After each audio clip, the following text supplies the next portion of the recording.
എൻ്റെ പേര് റിയാസ്. ഞാൻ ഈ കേരളത്തിലെ ടൂറിസം ഇൻഡസ്ട്രിയെ പ്രതിനിധീകരിച്ച് ഞാൻ ഈ മറൈൻ ഡ്രൈവിൻ്റെ ഈ പറയുന്ന ബ്യൂട്ടിഫിക്കേഷൻ, സോ കോൾഡ് ബ്യൂട്ടിഫിക്കേഷൻ പ്രോജക്റ്റിനെ പറ്റി അറിഞ്ഞിടത്തോളം കുറച്ച് കാര്യങ്ങൾ ഷെയർ ചെയ്യാൻ ഉദ്ദേശിക്കുന്നു. നല്ല ഇൻറ്റൻഷനിലാണ് നമ്മളെപ്പോഴും ഒരു സ്ഥലം ബ്യൂട്ടിഫൈ ചെയ്യണത്. ഇപ്പോൾ കൊച്ചിയിലെ സംബന്ധിച്ചോളം ഫോർട്ട് കൊച്ചിയും മട്ടാഞ്ചേരിയും കഴിഞ്ഞു കഴിഞ്ഞാൽ മറൈൻ ഡ്രൈവാണ് ഏറ്റവും ടൂറിസ്റ്റുകളുടെ മെയിൻ ഹബ്ബ്. അവർ ഷോപ്പിങ്ങിന് വരും, ബോട്ടിങ്ങിന് വരും, പല പല കാര്യങ്ങൾക്ക് വരുന്നുണ്ട് അവർ. ഇപ്പോൾ പ്രശ്നം എന്ന് വെച്ച് കഴിഞ്ഞാൽ ഇപ്പം മറൈൻ ഡ്രൈവ് ഇപ്പം തന്നെ ഫുള്ളി മെസ്ഡപ്പാണ്.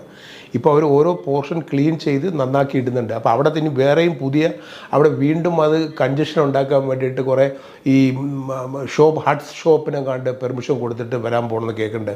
അതവിടെ കൺജഷൻ കൂടത്തേ ഉള്ളൂ. ആൾക്കാർക്ക് ബേസിക്കലി ഈ മറൈൻ ഡ്രൈവ് എന്ന് പറഞ്ഞാൽ അതിൻ്റെ അർത്ഥം തന്നെ ആൾക്കാർക്ക് ഫ്രീ ആയിട്ട് കാറ്റ് കൊണ്ടും റിലാക്സ് ചെയ്തും സേഫായിട്ട് നടക്കാൻ പറ്റിയ സ്ഥലമാണ് വേണ്ടത്.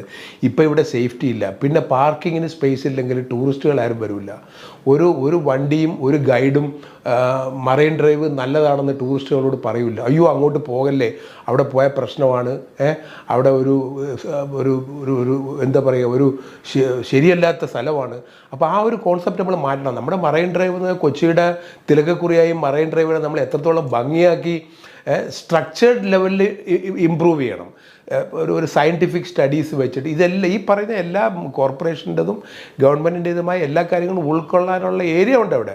ഇപ്പോൾ ഇവിടെ എനിക്ക് തോന്നുന്ന ഒരു പഠനത്തിൻ്റെ ഒരു കുഴപ്പം കൊണ്ടാണ് ഓരോ പെട്ടെന്ന് റാൻഡമായിട്ട് തീരുമാനങ്ങൾ എടുക്കുന്നു, പകുതി ഇംപ്ലിമെൻ്റ് ചെയ്യുന്നു, പകുതി കൺസ്ട്രക്ട് ചെയ്യുന്നു, പകുതി നിർത്തുന്നു, അവിടെ കുഴി വരുന്നു, അവിടെ മൊത്തം ടോട്ടലി കൺഫ്യൂഷൻ വരുന്നു ആൾക്കാർക്ക്.